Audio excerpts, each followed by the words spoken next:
بسم اللہ الرحمن الرحیم۔ السلام علیکم ناظرین، آج کی ویڈیو میں ہم آپ کو بتائیں گے حضرت نوح علیہ السلام کے بارے میں، ان کی تبلیغ سے لے کر کشتی بنانے تک اور عذاب الہی کے نازل ہونے تک کا مکمل واقعہ۔ ناظرین، حضرت نوح علیہ السلام کا تذکرہ قرآن مجید میں 42 جگہ آیا ہے۔ حضرت آدم علیہ السلام کی اولاد دنیا میں خوب بڑھتی، آہستہ آہستہ یہ خدا کو بھولتے گئے جس نے اسے پیدا کیا تھا اور جو ان کو پالنے والا ہے، اور شیطان کے بہکاوے میں آنے لگے جس نے حضرت آدم علیہ السلام کو جنت سے نکلوا دیا تھا۔ شیطان کے بہکاوے میں آ کر یہ لوگ بتوں اور آگ، سورج وغیرہ کو پوجنے لگے اور ایک خدا کی بجائے مٹی اور پتھر کے بہت سے خدا بنا لیے۔ اپنے ہاتھ سے اپنا خدا بناتے اور پھر ان سے مانگتے، حالانکہ یہ مٹی اور پتھر کے خدا اپنے لیے کچھ نہ کر سکتے تھے، ان کے لیے کیا کرتے؟ اللہ تعالیٰ نے جو اپنے بندوں سے بڑی محبت رکھتا ہے، اس کو یہ کبھی گوارا نہیں کہ اس کے بندے شیطان کے بہکاوے میں آ کر اللہ تعالیٰ کے علاوہ کسی اور کی عبادت کرنے لگیں اور اس کی سزا میں مرنے کے بعد دوزخ میں جلیں۔ اللہ تعالیٰ نے حضرت نوح علیہ السلام کو اپنا نبی بنا کر بھیجا۔ اس زمانے میں لوگوں کی عمریں بہت بڑی ہوتی تھیں۔ حضرت نوح علیہ السلام 950 سال تک اپنی قوم میں واعظ کرتے رہے کہ اے لوگوں، صرف ایک اللہ کی عبادت کرو اور میرا کہنا مانو، وہ تمہارے گناہ بخش دے گا۔ لیکن لوگوں نے حضرت نوح علیہ السلام کی باتوں کو نہ مانا اور اپنے کانوں میں انگلیاں دے لیں اور کپڑے اوڑھ لیے تاکہ حضرت نوح علیہ السلام کی آواز کانوں تک نہ پہنچے۔ حضرت نوح علیہ السلام نے ہمت نہ ہاری، وہ برابر سمجھاتے رہے اور کہتے رہے، اے لوگو، اللہ تعالیٰ سے معافی مانگو، وہ بڑا معاف کرنے والا ہے، وہ تم پر آسمان سے بارش برسائے گا تاکہ تم خوب اناج پیدا کر سکو، اور اس کے ذریعے سے بڑے بڑے باغ پیدا کر دے گا، ان میں نہریں پیدا کر دے گا، تمہیں مال و دولت دے گا اور بیٹے دے گا۔ تمہیں کیا ہو گیا ہے کہ تم خدا کو نہیں مانتے، حالانکہ اس نے آسمان بنائے، چاند اور سورج بنائے، اس نے تم کو مٹی سے پیدا کیا اور پھر اس مٹی میں ایک دن تم مل جاؤ گے اور پھر قیامت کے دن اس مٹی سے تم کو دوبارہ زندہ کر دے گا۔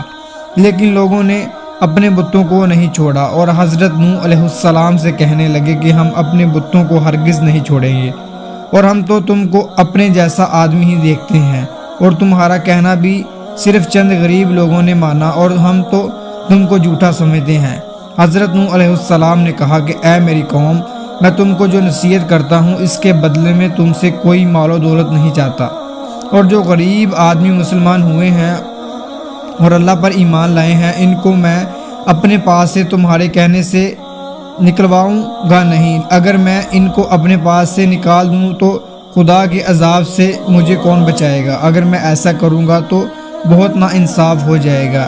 ان کی قوم کے لوگوں نے کہا، اے نوح، تم نے ہم سے جھگڑا بہت کر لیا، اگر تم سچے ہو تو جس عذاب سے تم ہم کو ڈراتے ہو وہ لے آؤ۔ حضرت نوح علیہ السلام نے کہا کہ جب اللہ پاک چاہے گا عذاب لے آئے گا۔ اللہ تعالیٰ نے حضرت نوح علیہ السلام کو وحی کے ذریعے سے حکم بھیجا کہ تمہاری قوم میں جو لوگ ایمان لا چکے ہیں، ان کے علاوہ اور کوئی ایمان نہیں لائے گا۔ تم غم نہ کرو، ایک کشتی بناؤ۔ حضرت نوح علیہ السلام نے خدا کے حکم کے مطابق کشتی بنائی شروع کی، تو جب ان کی قوم کے سردار ان کے پاس سے گزرتے تو ان کو کشتی بناتے ہوئے دیکھتے تو ان کا مذاق اڑاتے۔ حضرت نوح علیہ السلام ان کے مذاق کے جواب میں کہتے کہ آج مذاق کر لو، کل جب تمہارے اوپر عذاب آئے گا تو اس وقت ہم تمہارا مذاق اڑائیں گے۔ آخر اللہ تعالیٰ کا عذاب اس کے وعدے کے مطابق آیا، زمین سے پانی نکلا شروع ہوا اور آسمان سے بارش آنی شروع ہوئی۔ اللہ تعالیٰ نے حضرت نوح علیہ السلام کو حکم دیا کہ سب جانوروں کا ایک ایک جوڑا کشتی میں سوار کر لو، اور جو لوگ تمہارے اوپر ایمان لائے ہیں یعنی مسلمان ہو گئے ہیں، ان کو سوار کر لو۔ حضرت نوح علیہ السلام نے اس کشتی میں سوار ہونے والوں سے کہا کہ اللہ تعالیٰ کا نام لے کر اس کشتی میں سوار ہو جاؤ کہ اس کا چلنا اور ٹھہرنا اسی کے ہاتھ میں ہے، اللہ تعالیٰ بڑا بخشنے والا مہربان ہے۔ کشتی ان سب کو لے کر لہروں میں چلنے لگی، تو اس وقت حضرت نوح علیہ السلام نے اپنے بیٹے سے کہا، اے بیٹا، ہمارے ساتھ سوار ہو جاؤ اور کافروں کے ساتھ مت ہو۔ اس نے کہا کہ میں کسی پہاڑ پر چڑھ جاؤں گا اور وہ پانی سے بچا لے گا۔ حضرت نوح علیہ السلام نے کہا، آج خدا کے عذاب سے سوائے خدا کے کوئی بچانے والا نہیں۔ اتنے میں دونوں کے درمیان ایک پانی کی لہر اٹھی اور وہ ڈوب گیا۔ پھر خدا نے زمین کو حکم دیا کہ اپنا پانی نکل جا، اور آسمان کو بھی حکم دیا کہ پانی برسنا بند کر دے، یہاں تک کہ پانی خشک ہو گیا اور تمام کافر دنیا میں ختم کر دیے گئے۔ حضرت نوح علیہ السلام کی کشتی کو جودی پر ٹھہری۔